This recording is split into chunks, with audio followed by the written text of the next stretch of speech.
I, Eva, dropped my collection of scented erasers, which were my only solace in this cruel world, right onto the dirty school floor. Artyom, who until that moment had been just a shadow in a hoodie for me, suddenly materialized out of nowhere and rushed to collect them with the seriousness of a man salvaging sacred artifacts. His face turned as red as a stoplight when he handed me the old book scent eraser and mumbled that this aroma reminded him of the secret library of his soul, and he almost burst into tears. The next day, he slipped into my backpack. Not my locker, but my actual backpack. A paper airplane containing a poem where my eyes were compared to abandoned swamps in which he drowns with pleasure. I read this missive during chemistry class and involuntarily made a sound resembling a death rattle, causing all my classmates to turn around. While Artyom, sitting 2 rows away, gave me a triumphant and completely misplaced win.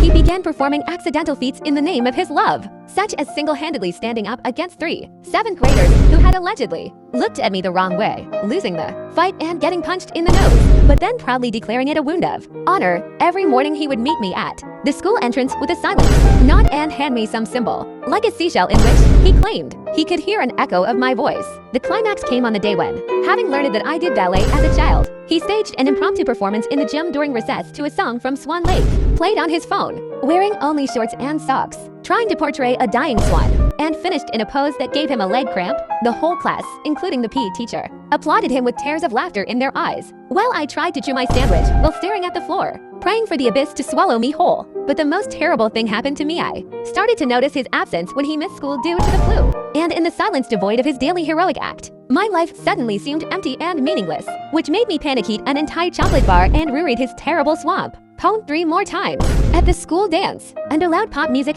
he approached me, having buttoned up all the buttons on his father's suit jacket, and, staring somewhere at my chin, asked if he could touch my aura. Even from the distance of one dance, his palms were so sweaty from nerves that when I finally nodded, he wiped them on his trousers with the look of a man preparing for surgery. We froze in the middle of the dance floor in an awkward embrace, completely out of rhythm, while normal couples swirled around us, and he whispered in my ear that his heart beat in time only for me, which was a lie because it was just pounding wildly from panic. At the end, he gave me a ring made from a chocolate bar wrapper, saying it was a spiritual engagement. Wow.